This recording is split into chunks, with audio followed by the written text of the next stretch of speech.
There we go. All right. Hello, hello, hello. Good afternoon. Good evening, everyone. Thank you so much for joining me. This is the ItCast Real Talk on Sex, and I am your host, Nika Sherelle. The ItCast is our community outreach podcast that increases diversity in conversations on health and sexuality.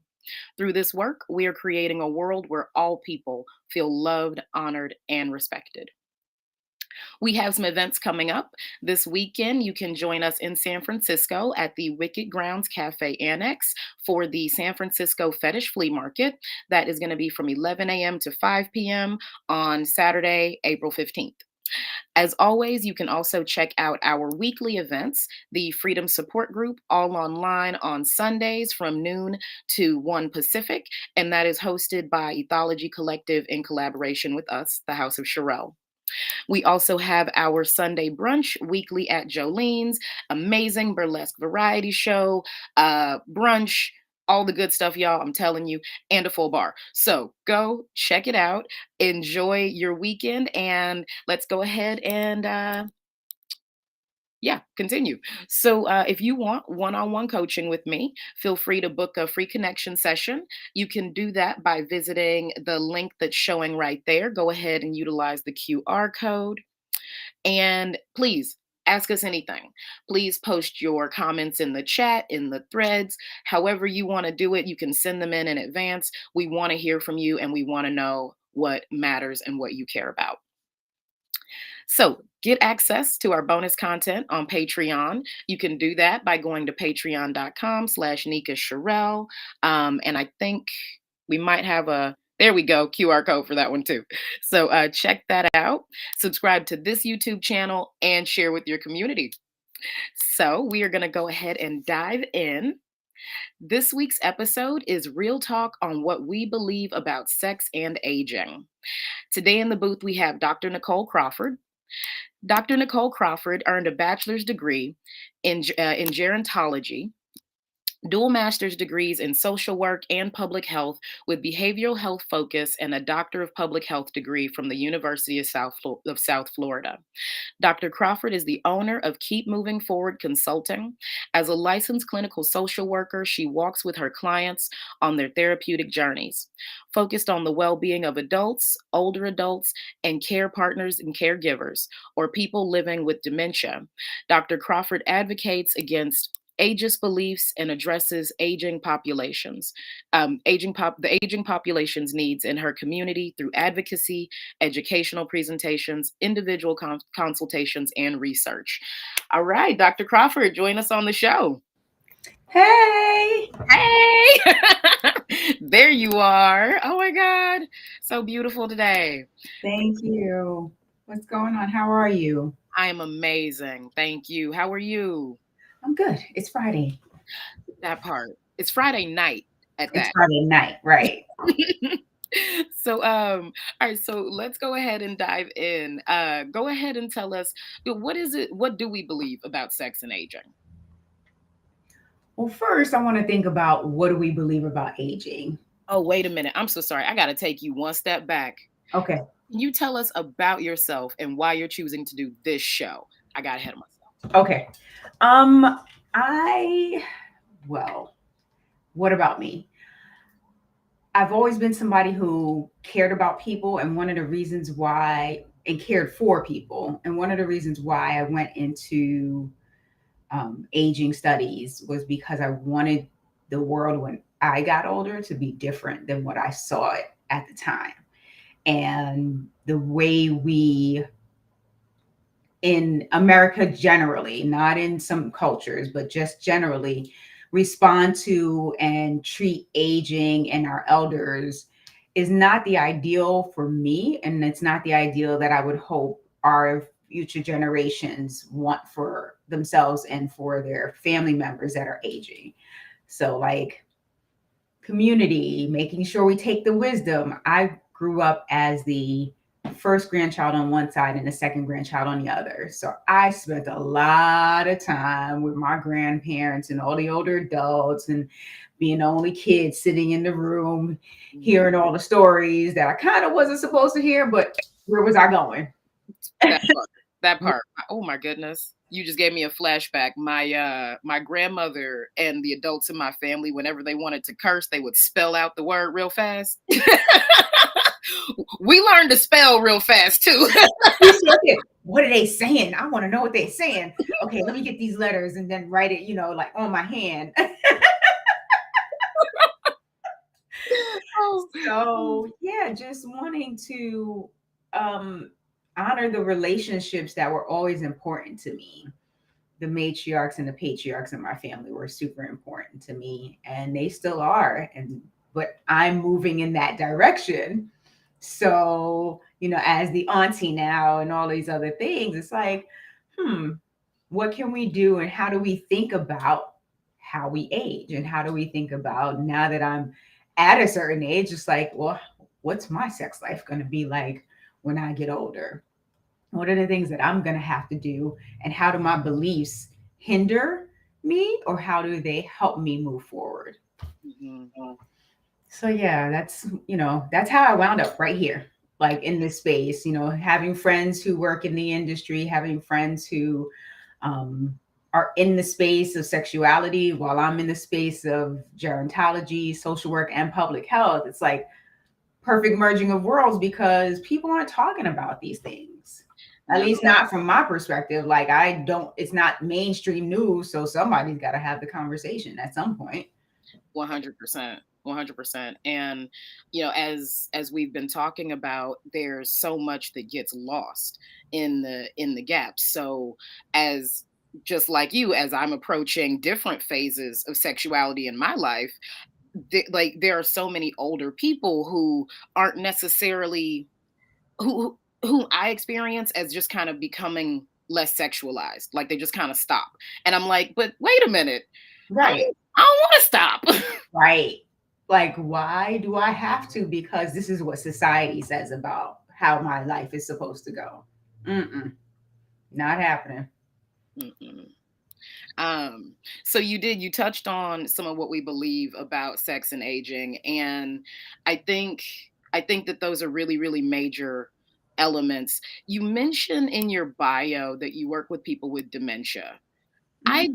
I want to touch on that one because I think it's particularly unique. Um, and it's actually a little personal at the current moment. I just had someone pass away who had dementia, and it's very interesting to think about how those types of things could impact us. So, it there's several different spaces. It impacts the person living with dementia. It impacts the people care partnering or caring for the person with dementia, and it impacts their people. So the intimacy that's affected on so many levels is impacted because of this disease. So that's like one, two, three, maybe four people, five people down the line that are impacted by um, this disease.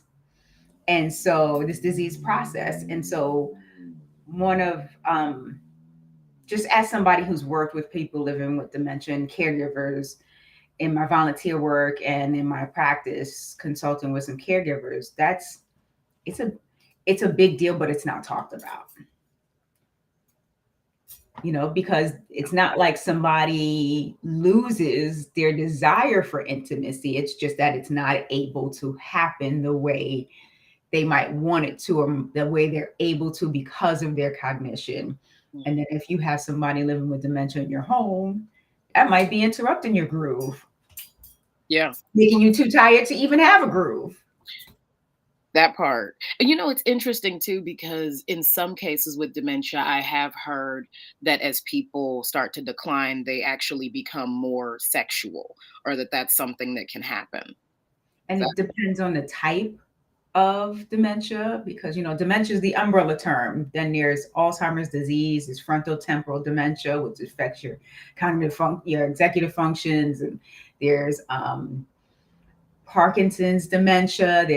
There's so many different types of dementias, and it's one of those things where, yeah, some people can become what people would like to term hypersexualized, but may, maybe there's a need for some additional intimacy or holding. I don't know that those things go away.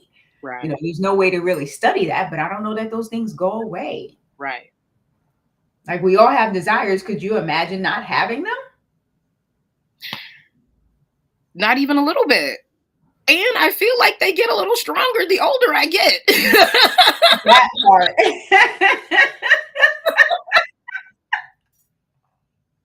It's magnified. Uh-huh.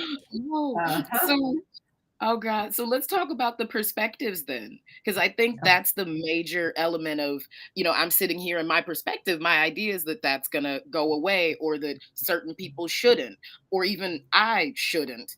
And I think that's a really good one. The thing that comes to mind actually is I'm in my 30s, and there's this whole conversation around like women's sexual appetite in their 30s and what that looks like. And then that combined with the puritanical, like getting over the childhood, like only one person forever, and being in my 30s. There's some like there's a lot of different perspective shifts that have to happen around that. And I think, yeah, let's talk about perspectives. so it's like, where did we get our perspectives from? Is it the messaging from mainstream media? Is it the messaging we had in our households? Where the messages come from? Like, who was the one telling us that, or who is the one continuing to tell us that it's supposed to be this way in your 30s? It's supposed to be this way in your 40s. It's supposed to be this way in your 50s, and on and on and on and on and on. And so, um, people have to, I think people need to look at what their perspective is of aging and what their perspective is of sexuality and sex and intimacy, and then look at the crossroads between those two spaces.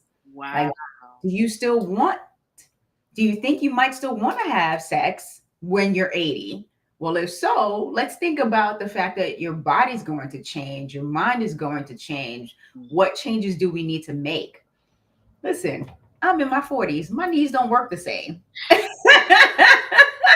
My knees don't work the same. I can't dance the way I used to. I can't walk down the street the way I used to. I can't wear the heels the Right. way I used to. So, what adjustments do I need to make in these areas?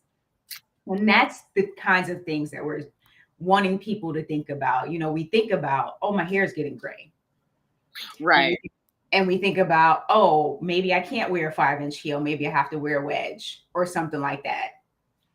So, and then the message that we receive is that when we look at movies and other TV commercials, do we see older adults having sex in the movie?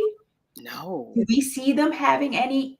Yes, they're holding hands, maybe they're sitting together, but have we seen a sex scene with older couples? No. And there's something about that that actually seems kind of fetishized instead of like appreciated, which then also makes it its own anomaly. Like Right, you can't like that unless you're a bit perverted. right, Wow. exactly. Wow. Because if we think about magazines, yeah, Playboy, Mhm. all the other ones, do we have any anybody that's older? We're starting to see older models. I'm sorry, I can see the comments too. D. Yes. Yes. Oh my God. Yes, Thank D. you, Javonda. Yes. Oh my gosh. Oh, So it's like thinking about what we see all the time and how it plays a how it impacts. So I want to take it back for 1 second. Um, Becca Levy is an aging researcher.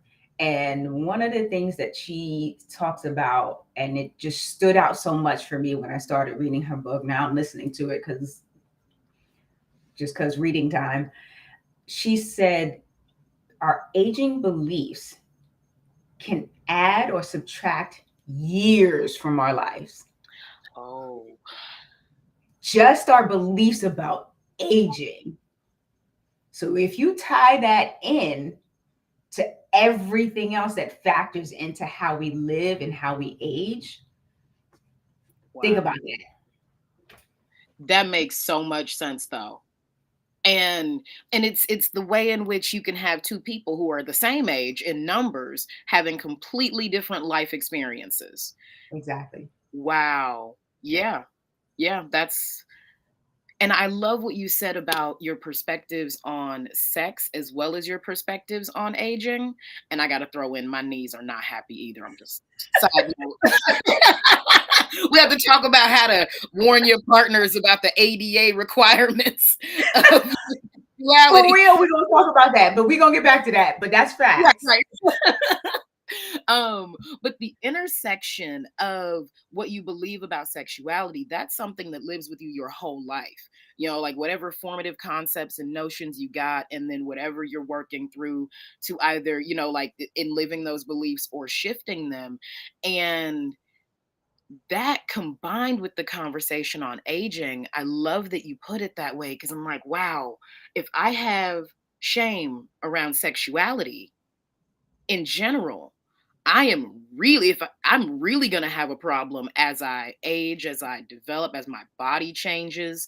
Oh, And let's talk about that internalized shame, but it's also external shame, shame from other people about how we live our sex lives, but shame in the sense that doctors, do they ask you about it? Does your therapist ask you about it? Are the people in your life making space for you to talk about it? You might have that one friend, but are you talking about it in other spaces? Like, we've created such a box for sex and sexuality, and that it doesn't allow us to actually have the conversations in the spaces where we need to have the conversations. yeah. Yeah. And that's troubling because nobody's getting any younger. And if we're not having the conversations as adults, let's take it back to the young people. Are we having proper conversations with them about sex and sexuality and aging and things that are different and what's appropriate for them at this age, versus that age? And then once you get to a certain point, do what you do. But here's some things to be mindful of. Right. Right. We didn't have those conversations. I know I didn't. You know, and I have to say I was pretty fortunate to have I've had some conversations, but I think there are layers to it. Like when you mentioned Mhm. this is what's appropriate at this age versus that age. I think about the emotional conversation around sexual education. Someone brought that up once, and I was like, oh, no one even remotely talks about the emotional aspect or impact of it. And yeah, when people aren't making space for you, you talked about like the doctors and everything. It's like it's weird because when they do ask about it, it's usually not from an empowered, like, oh, I'm so happy. Like, that's great. It's usually like, who are you doing it with and what diseases might you be exposed to? Or are you sure you should be sleeping with that person? Like, depending on what kind of doctor you're talking to or whomever else. And I think it goes back again to that stigma and then those lessons. Mhm. Are you Yeah, reading the question. I wonder how we can grow beyond what we thought about sex before we even understood it. That is deep, Mary. That's deep because it comes back to, what did we see growing up? Did we see intimacy? Did we walk in on somebody having sex? Did we have these um, messages and images in our world that showed us that this might be a healthy thing? It might not. Did anybody talk to us about it earlier on? More than just the talk. Um, some of us got thrown a textbook, or some of us were like, keep your knees closed, put a pill between it. Don't get pregnant before you get out of high school. hold a nickel between your knees? Yeah, there you go. There you go. So, how do we grow beyond what we thought about it before we understood it? Is by understanding the messages that we were given from our households, and then looking at, what do we want for ourselves? Mm. What do we want for ourselves as we grow and age in our intimate relationships with people? What do you want? Are there things you want to explore that you haven't? Can you have that conversation with your partner? Do you need to have it with your therapist first before you have it with your partner? Then do you need to have it with your therapist and your partner? Do Ooh, you need to open up the door to talking about it more with your friends or somebody you trust?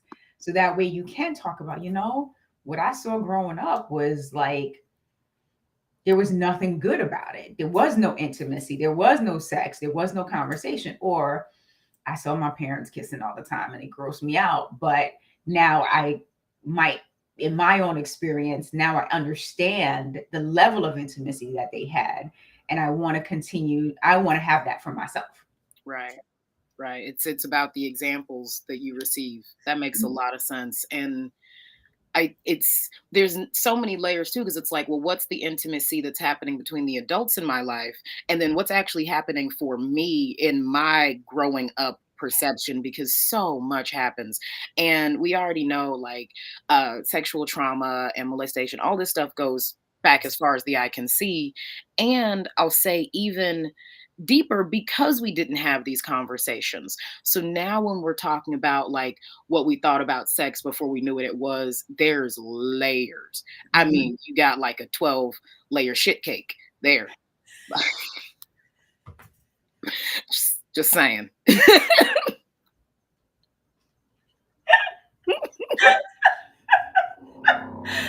Not the shit cake. Oh my gosh. Just saying. And it could be like an elephant shit cake for some people. And so, how do you dig past that? And I think that might be where the social compartments come in. Ah, I think that might be where the social compartments come in. What do I need to dig up and deal with? What do I need to put over here for right now? How do I connect in spaces that are safe? The level of aging and intimacy and sex, like what can I handle right now? mhm. And what can I not handle, and where do I put that?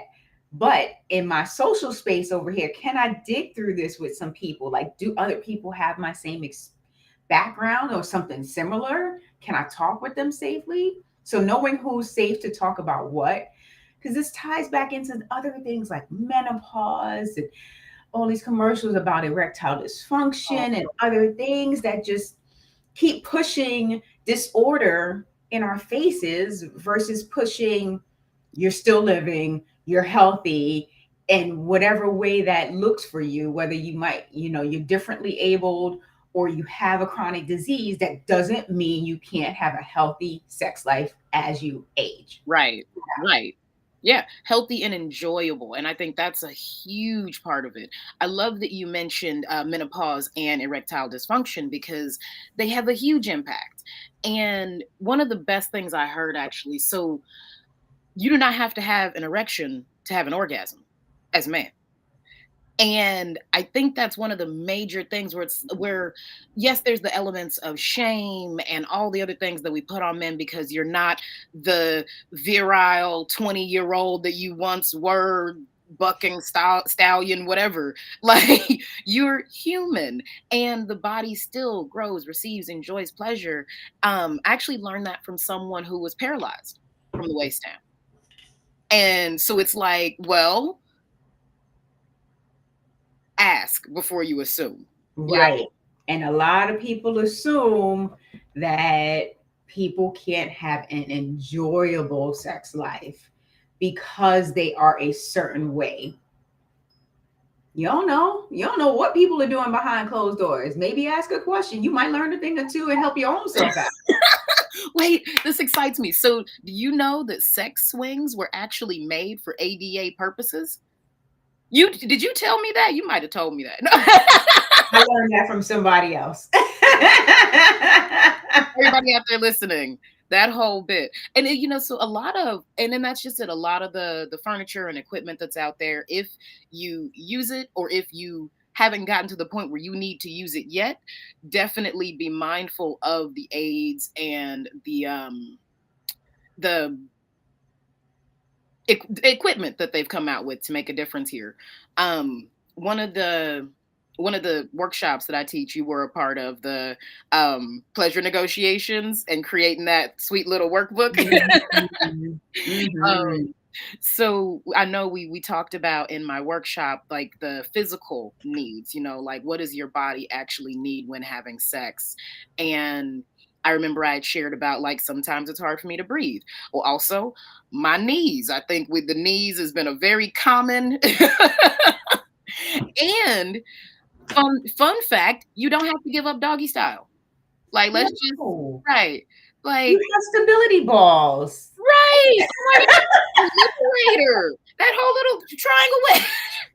Like there are things that you can we go explore what's available now so you know what you might be comfortable using later. Yes.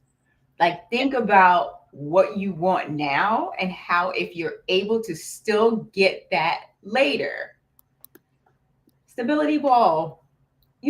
A yoga mat maybe needs to go down somewhere. You need some Right? extra pillow cushions, or you might need a wedge, or you might need lube. You don't think about these things because it's gonna be different. Yes. And I think that's one of the other things is when you're younger, you don't need a lot of extra equipment or Right, accoutrement. You just boom, happy to have it happen.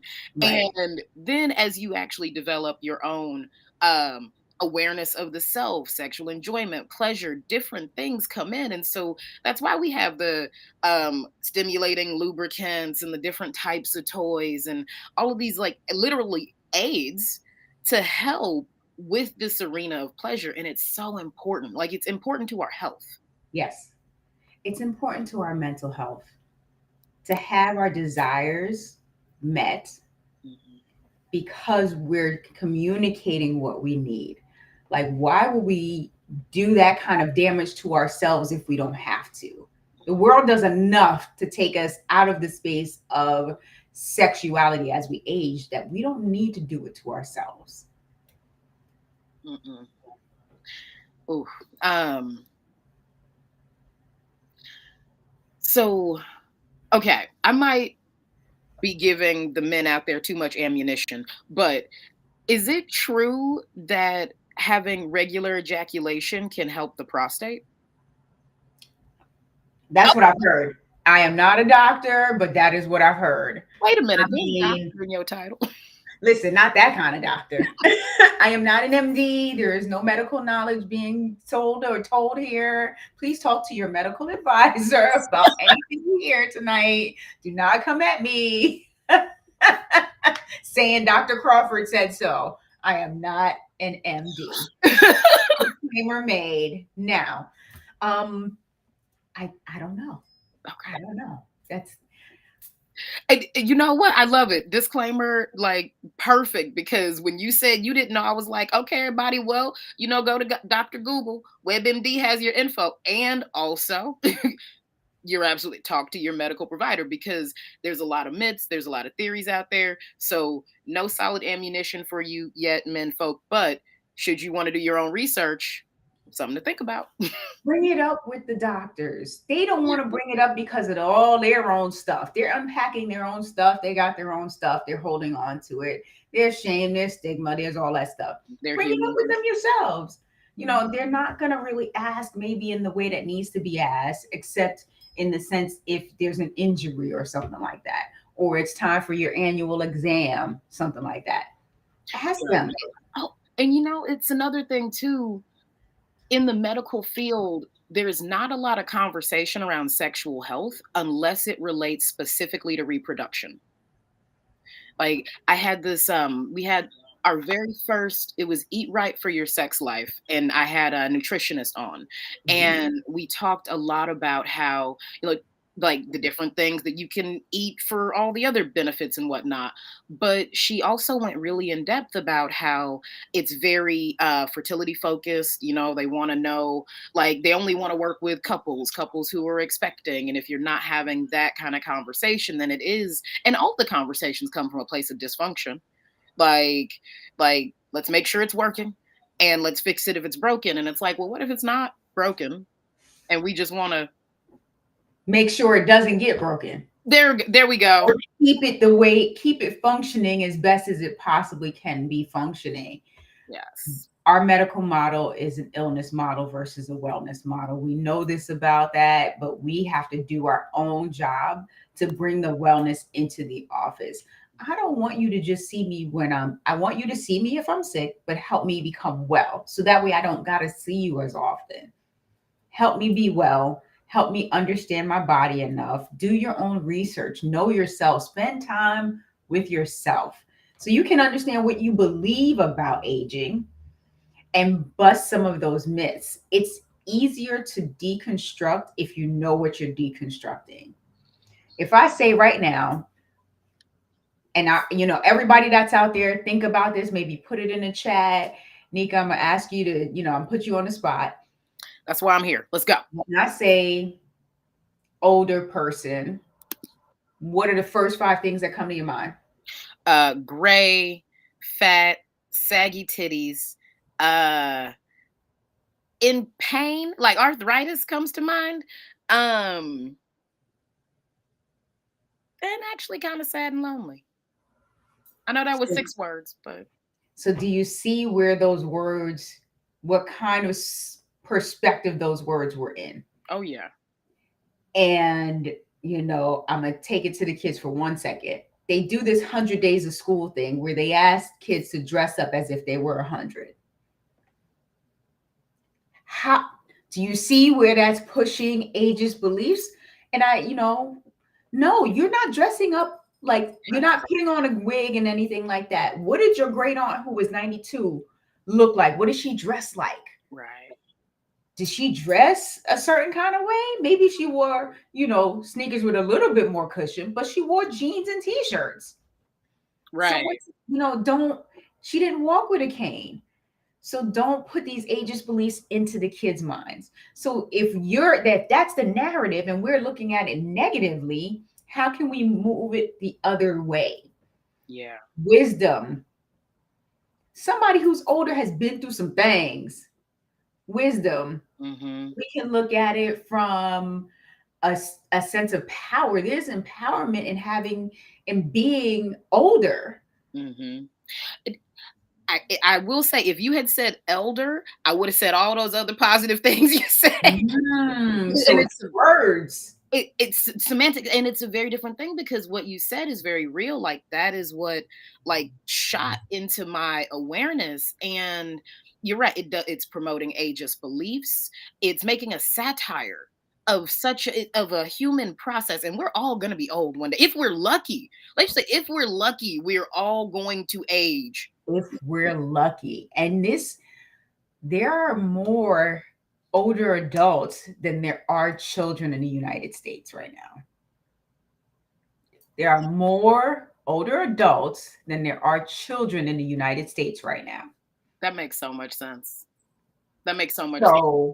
Let's open up the doors, swing them wide open, let the breeze in, and have the conversation, because we can't keep doing it the same way. We have to allow our intimate lives to be a little bit more front and center. Why do they have to be behind closed doors? Why? Right. Because somebody else said so? Right. And and that was interesting too, because my immediate thought was, like things that are appropriate. And then I was like, well, wait, and what's our gauge on appropriateness? Because I agree, there are some things that, if you're gonna do them in front of me, I prefer you ask permission. However, there are times when we think about homosexuality is inappropriate, or interracial couples are shit, I lost the word I was just using. Inappropriate. Thank you. I was like, it was a long one. It started with I. But yeah, inappropriate. And so now we're really looking at what is the stigma that we are putting into and receiving from this conversation. Yes. Yes. Yeah. And how do we take that step away from that? By every time we do something or think something or say something that could be a little bit ageist, why are you thinking that? Why can't that older couple be making out right in front of you? What makes you uncomfortable about it? Check yourself. Right. What's so interesting when you said that, for me, I'm like, "Oh," it actually made me really happy.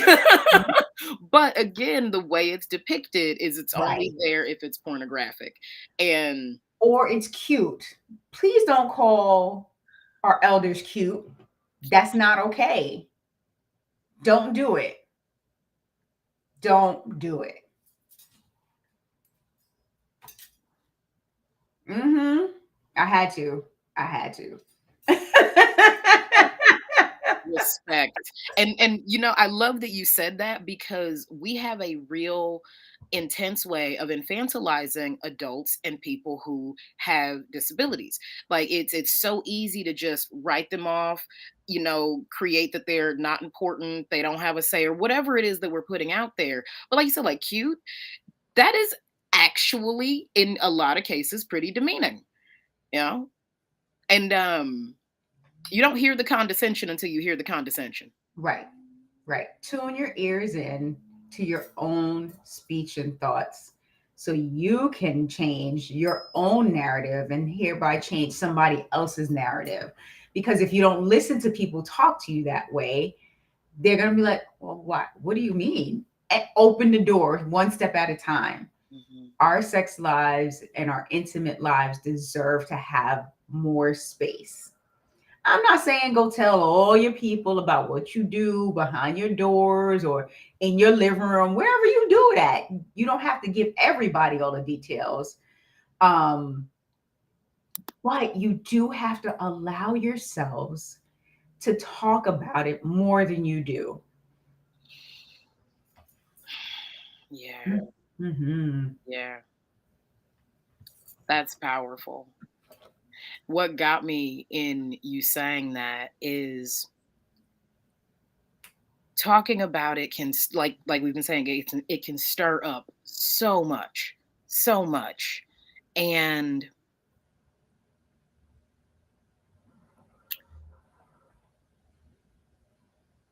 just wanting to talk about sex can be triggering. So Yeah. I see and I hear a lot of conversations where people are, um, like have like talking about it in a way that might not be healthy or I will say appropriate, but like having conversations about sex that are like, yay, these are the fun mechanics, and like there are some other things, or like having those really raunchy conversations of like, oh well, this is how I abused someone and I'm bragging about it, but I don't even think about it as abuse because that's how I was acculturated. There's so many layers to that.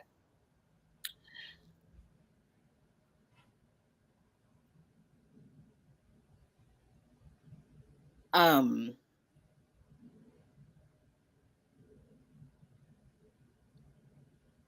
Mhm. hmm. Breathe. You were holding your breath. The trauma space and the sex space, I can't tell people that they have to deal with things, but they have to deal with things. And we have to talk about it in a safe way. We have to allow people who have been traumatized to have safe spaces to process and heal from that trauma. Mhm.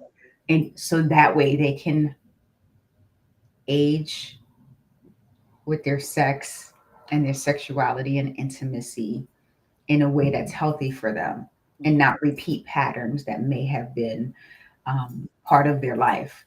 And so, in my opinion, everybody should have a therapist. I'm just going to say that. Everybody should have a therapist, I second that. or at least go to one time, two, because one ain't really going to get you nowhere. But acknowledge that there is a space that needs to be healed. Acknowledge that there were things that happened to you. It's not what's wrong with you, it's what happened to you. Right. That's another good book. Um, Wait, what? what happened to you is not on this bookshelf, but I cannot remember the other author's name, but I know Oprah. co-authored it, and it's a book that's called What Happened to You, and it's talking about trauma and reframing the narrative of asking people, well, what's wrong with you? No, it's not what's wrong with you. It's what happened to you. And giving people space to be able to talk about what happened to them. We want everybody to age with a better quality of life than what they had 2 days ago. Yeah. Yeah. We want people's sex lives to be as quality as they want it to be, asexual, pansexual, whatever sexual. Give yourself the ability to have that, whatever it is. But if traumas and healing don't occur, then some of this stuff will stay with you. And it might come up at the most inappropriate time. That's real. That's real. By inappropriate, I mean you might be in a very enjoyable moment, and then that trauma comes up for you, and that moment is no longer enjoyable, and maybe the rest of your night is or day is ruined. And you don't even know why. Just shook. Thank you for catching me on that one, because I was like, why is this so hard? Oh, right, because Thank you. Yes. there's trauma there. Hmm. So there's, ooh, yeah, having those safe spaces, being able to move through the conversation. Yeah, I got Hmm. hit. Hmm. Looking at the not even knowing that it's happened. So I know for myself, it will come up at very fascinating times, and then all of a sudden, I'm uncomfortable. I'm just uncomfortable, like in my body, in the space. There's like a lack of safety and a hypervigilance. Hmm. Um, and when you were talking about aging with your sexuality, what I heard was how we can go through that experience of arrested development. It's like something happens to you at this age, and then you're like part of you is stuck there. No matter how old you get, there's that part of you that's like it's gonna go back to that time and place, how you Hmm. thought, what you did, like those Hmm. patterns. So I love that you created that and opening it up. Therapy is hard, y'all. I ain't gonna lie. Everybody out there do it. It feels to me like therapy is like when you have a scab, and like sometimes it hurts, but you also like you can't help. To pick at it. Right, Uh-huh. right. Uh-huh. It's itching you. It's itching you. It's making you pay attention to it. Yes. And it needs to get out. It also needs to heal. So like notice it, acknowledge it, but you can't just ignore it. No, You can't ignore it. because it can get reinfected. And we need to heal by opening things up and cleaning them out, cleaning out the space, shifting some of them compartments, those boxes that we put way, way back in the back of the attic. Come on and clean that out. And that's what therapy is for. I know people have bad experiences with it. I get it. I know. I know. And not every therapist is for every person. Also, Find somebody else. But have safe spaces. If you don't want to go to therapy, it's all good, but have safe spaces. Have somebody you trust that you can talk to, somebody who can be your secret keeper, somebody who can just love on you and allow you to just say what you got to say when you need to say it. Like in those uncomfortable moments, if you need to call somebody, who do you call? right. Who do you text? Who do you say, I need to come over? So, Yeah. making it safe to talk about what we need to talk about and just being mindful that other people have some of these experiences also. So knowing who you're talking to and knowing who your truth tellers are gives you the ability to have more conversations about your bodies and your sexuality and have new experiences and stuff like that. Yes. Oh. Okay, so I want to talk about the physical body. Like we talked a bit about erectile dysfunction, we talked a bit about shame and menopause and stuff. Earlier, when you asked the words, I was like, oh yeah, like saggy titties, like different things like that. And it's like the body goes through these different evolutions. And I think that's something else, oh God, that we really don't own, honor, acknowledge, and talk about. And what just popped into my head is vaginal rejuvenation surgery. Like, come on, man. Forgive me for anyone who's done it that might be listening, but it's inevitable. Something's going to happen. There will be changes. You find the gray hair on the chin, the head, and then elsewhere. Yep. Like the knees aren't going to work the same way. Your parts are going to change. No matter what, these things are going to happen. Do you? If that works for you, I am not knocking it. But our society has this anti-aging mentality. Anti-aging mentality. There is no such thing as anti-aging. We are aging from the minute we're born. Like, Yep. let's get rid of that anti-aging thought process in general. It ain't gonna change. It might take away some of the wrinkles. It might take away some of the dark spots and lines, but it is not gonna stop your internal and external organs from changing. It's just not. Right. So our physical bodies will go through things. They go through things every single day. Every single day. Every single day. Mm-hmm. And if we keep the mentality that, oh, I'm going to be old and decrepit, nah, son, not me. Right. Not me. Mm-mm. That might be you, but that's not going to be me. I'm going to be skipping and hopping down the street. It might be a little bit slower, but I'm going to skip and hop down the street. I'm not going to let this life and everybody else's perspective make me any less than what I am. Yeah. Yeah. Life doesn't have to wear you down. Nope. Yeah. Pro-aging is much better. Yes. Mm-hmm. Oh, that is yummy. On the conversation around the rejuvenation surgery, the other part of it is, like you said, like the anti-aging conversation, but this strange attractiveness to youth and the amount of shame. Like, I get it. If you've had the surgery, absolutely nothing wrong with it, nothing wrong, with you. And just acknowledging where it comes from and the why. Like, Mhm. what was that conversation that had you feel like your body wasn't good enough? Once again, we dial it back. Where'd that message come from? And who do we not need to knock down? Yeah. Who do we need to take down a couple notches? Whose volume do we need to turn down in our minds in order for us not to listen to the narrative that somebody else gave us?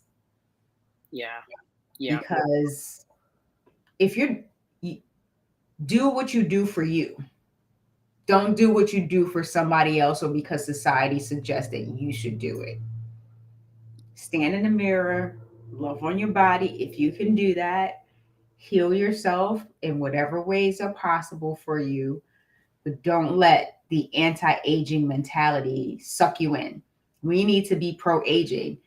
The fact that we are living as long as we do is a testament to science, to all the other things, universe, God, whatever your beliefs are. But look at how long we're living compared to how long people used to live. Yeah. Why shouldn't we be pro-aging? Right. Right. Thank you for saying that, because I talk mad shit about the medical industry, and I understand that I do, but also exactly what you said. Like, we live until we're in our 80s, 90s, hundreds now, and cavemen, there's a reason why we produce so young, because you might not have lived past 28, 22. Even 40, 50, 60 years ago, it wasn't the same way. Exactly. Like one of my great aunts, how 106? I don't remember, but it was definitely above 105. Cognitively healthy.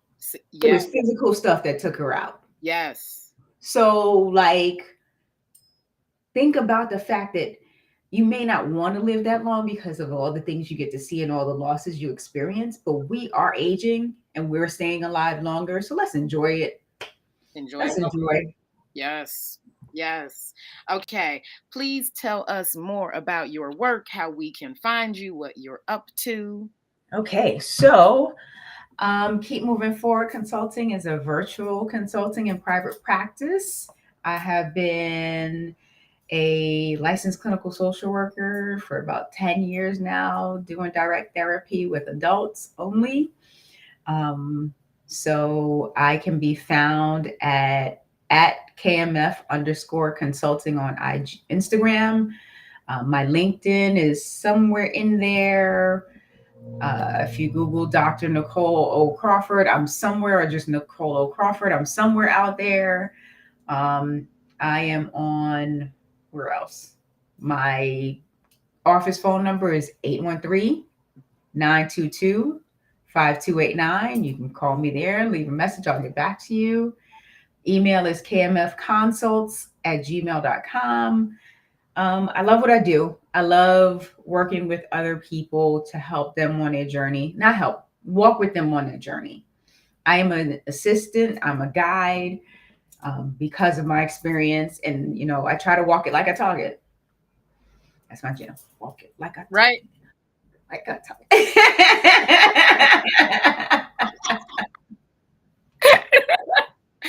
We having too much fun.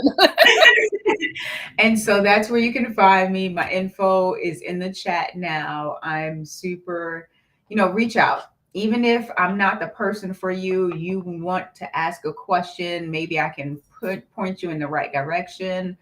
Like I said, I'm not an MD, but I did get a lot of knowledge in all those years becoming Dr. Nicole O. Crawford. So my info is here. I'm happy to speak with people and help them on their way. Thank you so much, Nika, for this time. I'm super excited that we got to have this conversation. And thank you for all the people who showed up. Thank you, my peoples. Yes. Oh, thank you. Thank you so much for being here and for your generosity, letting people know that they can reach you, reach out, you've got the resources, and for just everything that you do. This Thank you. conversation, so Thank you so necessary. much. So necessary. Thank you. Okay. Thank you. Oh. That's my cousin. That's like my actual cousin. I love it. I'm glad we figured that out because I was like, do I have a cousin named Devonda? I knew who it was from the start. I was like, oh gosh, that's my cousin over there. Yes, my cousin. Oh, but yeah, thank you, everybody out there who has joined us today. You really make this conversation special and powerful. So we appreciate your comments, your thoughts, your chats. Y'all make us laugh. So keep it coming. And let's go ahead and wrap for today. So, the ItCast is our community outreach podcast that focuses on increasing diversity in conversations on health and sexuality. And through this work, we are creating a world where all people feel loved, honored, and respected. We have some events coming up this weekend. You can find us at the San Francisco Fetish Flea Market, which is in the Wicked Grounds Cafe Annex. I'll be there from 11 a.m. to 5 p.m. And then, as always, check out our weekly events, the Freedom Support Group online Sundays from noon to 1 Pacific. That is co hosted by Ethology Collective and ourselves, the House of Sherelle. You can also find some of our partners at the Sunday Brunch at Jolene's SF. That is an amazing burlesque variety show. Again, brunch, buffet, they have bacon for everybody out there who knows how much I love bacon. Okay. If you want to get some one-on-one coaching with me, book a connection session on my link tree. Ask us anything. We want to hear from you. You make this world, this show, and this community possible. Get our bonus content on Patreon. Find more about our work on the itcast.com. Subscribe to this YouTube channel and share it with your community. Thank you, everybody, for joining us.